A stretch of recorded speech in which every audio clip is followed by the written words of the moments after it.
අගෝස්තු 10 වෙනිදා උසස් පෙළ විභාගේ නියම කළා. හැබැයි ඒ ළමයින්ගේ මූලික අයිතිවාසිකම් උල්ලංඝනය වෙලා මේ වෙනකොට සාමාන්‍ය වාරයකට දවස් 430 එකතු වෙන්න ඕන. නමුත් දවස් 90ක් අඩුවෙන් තමයි මේ වෙනකොට විභාගේ නියම කළා. ඒක ළමයිට ලොකු ප්‍රශ්නයක් වෙලා තියෙනවා. ඒ ළමයිගේ අධ්‍යාපන කටයුතු සහ විභාගයේ මුහුණ දීමේ ගැටලුවක් තියෙනවා. ඒ නිසා අපි ඒක අධ්‍යාපන අමාත්‍යාංශයට දැනුවත් කරත් ඒගොල්ලෝ ඒක නොසලකා හැරලා තියෙනවා. ඒ නිසා අපි මානවිකම් කොමිෂන් සභාවේ පිහිට දරුවෝ වෙනුවෙන් ඉල්ලන්න අපි අද මානවික කොමිෂන් සභාවට ආවා. ඇයි ඔබතුමාලා මේ දින උනාට පස්සේ ඇයි මේ දැන් නෑ දින තීරණය ඉස්සෙල්ලා අපි වෙස්සමක් අත්සන් කරලා දරුවෝ සහ දෙමාපියෝ අධ්‍යාපන අමාත්‍යාංශයට යොමු කරා. ඊළඟට මේකට හඬක් නැගුවා.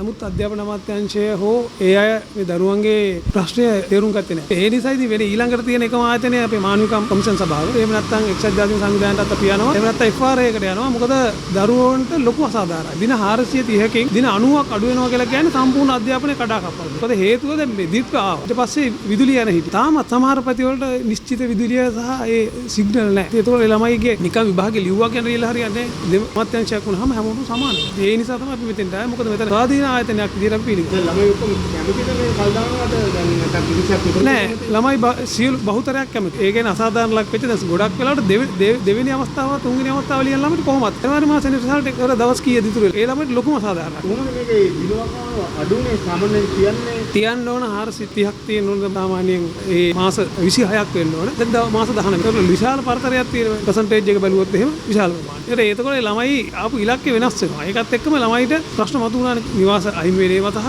දිට්වා ප්‍රශ්නයත් එක්ක ළමයිගේ දින ගොඩක් අඩු.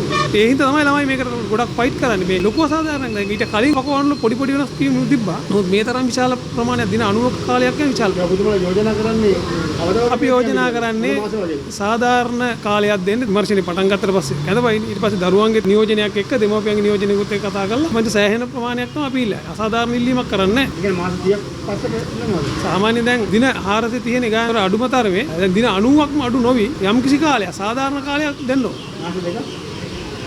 මාස දෙකක් වගේ කිට්ටු වෙනවා. අපි බලමු ඒ දරුවොත් එක්ක ඒ අයත් කතා කළා. මොකද අපි මුල් පැමිණිල්ල මෙතන දාන්නේ. ළමයි ඉල්ලන්නේ සහන සාධාරණ කාලය. මොකද අධ්‍යාපන විශේෂඥයෝ ඉන්නේ මේ දෙපාර්තමේන්තුවේ. ඒතර ඒගොල්ලන්ට තේරුම් ගන්න පුළුවන් වෙනවා මේ ළමයිට කරන්න පුළුවන් ද බැරිද කියලා. දිනවකාව ඉරිදේ කරලානේ තියෙන්නේ. දිනවකාව තීරණය කරන්න ඉස්සෙල්ලා ඉල්ලීම් කරා. ඒව නොසලකලා මේ කරන්න තේරුම් ගන්න ඕනේ තිබ්බ ගැටලුවත් එක්ක දිට්වා ප්‍රශ්නෙත් එක්ක ඊට පස්සේ සිග්නල් තිබුණේ නැහැ. ඒ ප්‍රශ්නත් එක්ක පොදුවේ බලන්න. කොළඹ ළමයි විතර නෙමෙයි දුර ළමයි ගැනත් හිතන්න.